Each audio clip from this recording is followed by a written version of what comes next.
लेकिन ये जो कोशिश है वो इस हद तक जा रही है कि ये साबित करने की कोशिश होती है कि महाराणा प्रताप ने अकबर को हराया था और वो पाठ्यक्रम में शामिल कर किया जा रहा है। उसकी कहानी बड़ी मज़ेदार है।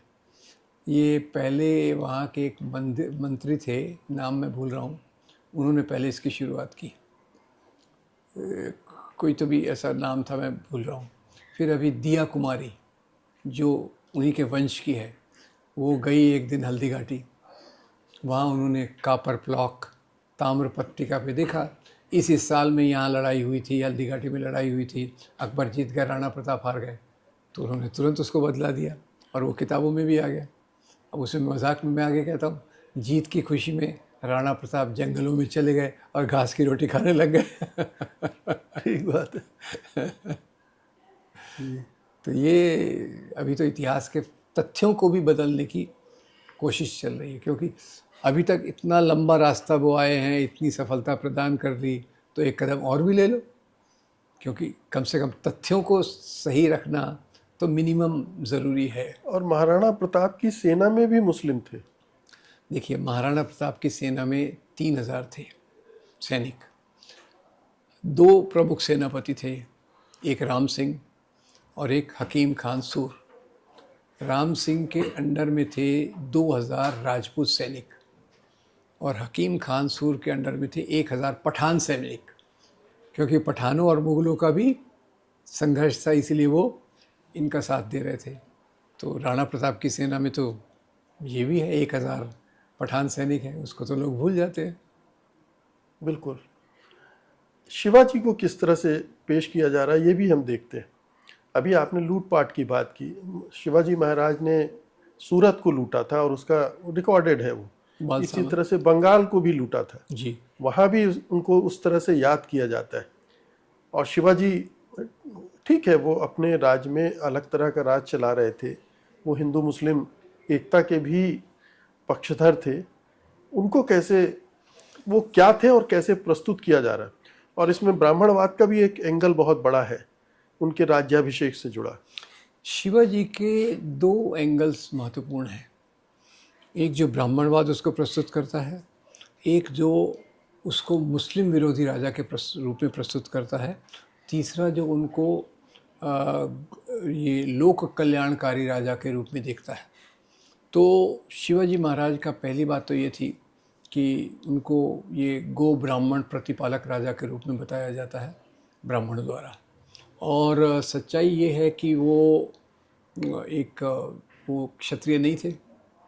उन्होंने गुरिल्ला वॉरफेयर से सबसे पहले चंद्रराव मौर्य पे आक्रमण किया, खजाना लूट लिया, उससे सेना बनाई और फिर बाकी यहाँ के महाराष्ट्र के जो किले थे एक के बाद एक गुरिल्ला पद्धति से जीतते गए।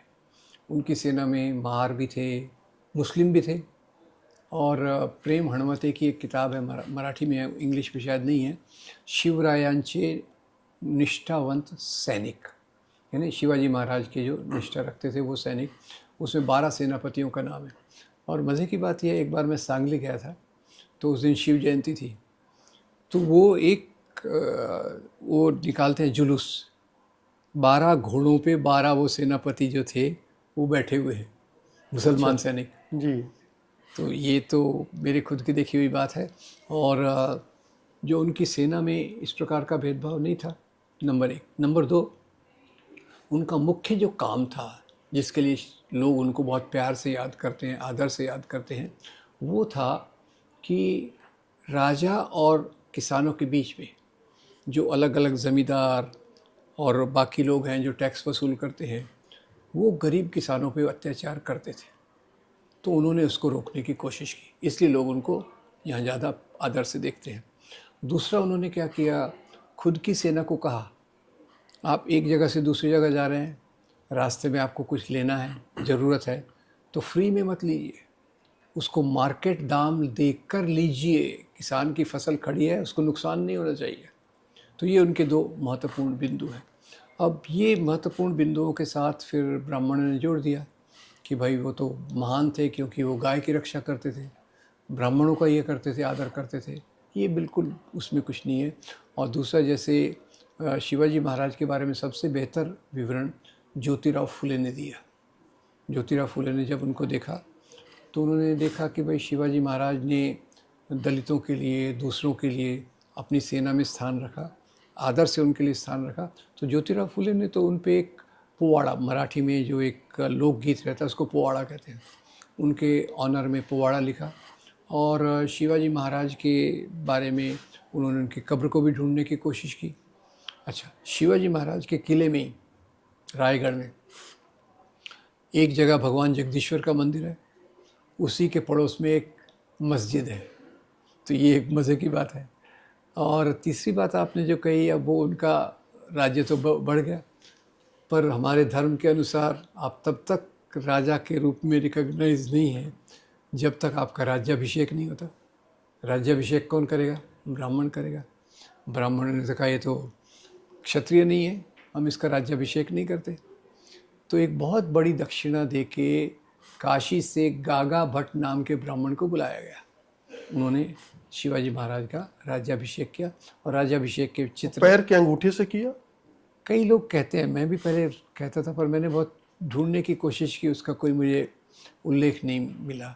तो पर किसी ने ज़बानी तौर पे मुझे कहा था, पर मैं उस पर नहीं जाऊंगा। पर जो भी है, मुख्य बात यह है कि ब्राह्मणों ने उनका राज्याभिषेक करने से मना कर दिया।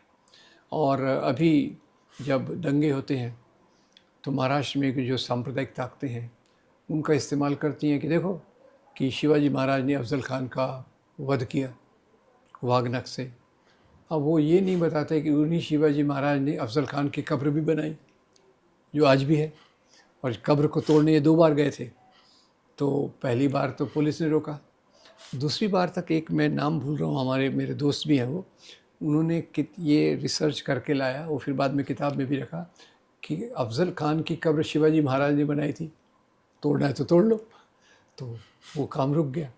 तो ये एक चीज़ है। और वो प्रसंग भी दिलचस्प है जिसमें अफजल खान से मिलते हैं शिवाजी और बघनखा से उसको मारते हैं, और उसमें एक ब्राह्मण का रोल क्या रहता है वो भी अपने आप में एक दिलचस्प है। वो उसमें 2 दिलचस्पियाँ हैं। पहला रोल तो ये है कि उनको भागनक किसने दिया था? वो दिया था रुस्तम जमान ने, क्योंकि उनके जो बॉडीगार्ड और ये थे जासूस, उसमें रुस्तम जमान था। उसने जब देखा कि शिवाजी महाराज अफजल खान को मिलने जा रहे हैं बिना तलवार के, तो उन्होंने वार्निंग दिया कि भाई वो कुछ भी कर सकता है, आप ये लेके जाओ। तो रुस्तम जमान शिवाजी के साथ हो गया। और जब शिवाजी महाराज ने वागनख के साथ इसको मार दिया तो अफजल खान का सचिव कृष्णाजी भास्कर कुलकर्णी, उसने तलवार निकाल के महाराज को मारने की कोशिश की। तो ये बड़ा। और तीसरी बात कि अफजल खान ने जब शिवाजी को बुलाया, उसके पहले उसने यज्ञ करवाया खुद की जीत के लिए। यज्ञ किससे करवाया? ब्राह्मणों से। तो ये बड़ा मज़ेदार किस्सा है कि अब दक्षिणा अपनी जगह पे है और धर्म अपनी जगह पे है। दक्षिणा में तो कोई कॉम्प्रोमाइज़ हो नहीं सकती। अच्छा, पीरियड भी उसी हिसाब से चुनते हैं। ये पीरियड चुन लिया, इस पीरियड के पहले किस तरह से बौद्धों के साथ हुआ, जैनियों के साथ हुआ, दलित जो 3,500 साल से गुलाम बनाकर रखे गए हिंदुस्तान में, उसकी चर्चा नहीं करते। दलित, पिछड़े, आदिवासियों के साथ क्या व्यवहार था उसकी बात नहीं करते। जैसे उसके पहले सब कुछ हिंदुस्तान में हरा भरा था, सब कुछ दूध की नदियां बह रही थी, ये सब था। और फिर अंग्रेजों की आलोचना कभी मुंह से नहीं निकलती। ये भी कमाल की बात है कि सारा गुस्सा, सारा प्रतिशोध जो है वो उसी पीरियड से पैदा हो रहा है। ऐसा क्यों? ये 2 चीज़ें आपने कही। एक तो मेरी समझ ये है कि जो धर्म के नाम वाली ताकतें हैं, वो हिंदुत्व की हो, इस्लाम की हो, बुद्ध धर्म की हो, क्रिश्चियन फंडामेंटलिज्म हो, ये जो सामंती ऊंच नीच थी उसको बनाए रखना चाहती हैं। ठीक है।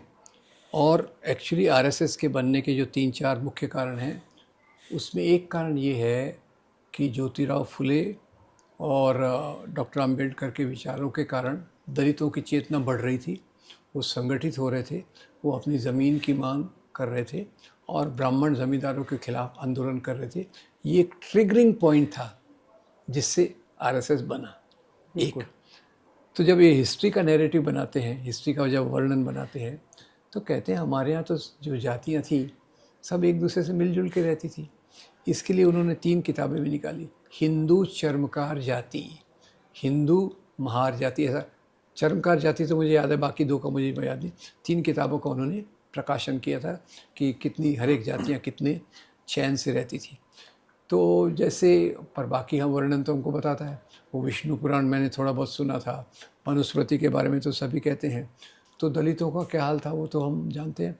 वो भी ये मुसलमानों पे डालते हैं, जो वो कहते हैं कि हमारे जो हिंदू पीरियड था, गोल्डन पीरियड, स्वर्ण युग, उसमें स्त्रियों का तो बहुत आदर था।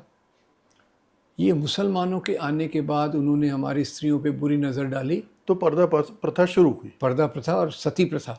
सती प्रथा, जबकि इतिहास ये कहता है कि सती प्रथा का इतिहास पुराना है। महाभारत में उल्लेख मिलता है कि माद्री सती हुई थी पांडु के मरने के बाद। करेक्ट, ऐसे कई उदाहरण हैं। कश्मीर के कई उल्लेख मिलते हैं। और वो है। और फिर जातियों के बारे में भी कहा जाता है कि भाई हमारे यहाँ जातियों का इतना छुआछूत कुछ नहीं था, ये मुसलमान आए और उन्होंने इनको कन्वर्ट करने की कोशिश की, ये जंगलों में भाग गए तो उनका जाति नीचे गिर गई। ये वीपी सिंघल ही थे ना, जो वीएचपी के मुखिया थे, तो उनका ये ऐसा प्रकार का अशोक सिंघल थे, अशोक सिंघल जी। तो ये लोग वर्णन ऐसे बनाते हैं। और खूबी इनकी ये है कि ये इनको फैलाने में काफ़ी असरदार रहते हैं। शाखाओं में कानाफूसी, ट्रेनिंग प्रोग्राम्स, और अभी तो खैर उनके पास क्या नहीं है। और साधु संत भी इनकी जेब में हैं, तो उन पर भरोसा करता है हिंदू समाज। तो जब उनके मुख से बात आती है तो वो और उनको विश्वसनीय लगती है। तर्क और तथ्य से तो हिंदू समाज परे है। हमारा पूरा जो धार्मिक सोच है वो मिथकों पर आधारित है। करेक्ट। और मिथ तो काल्पनिक है, झूठ है। ये इस दिशा में कोई ट्रेनिंग नहीं हुई हमारे यहाँ।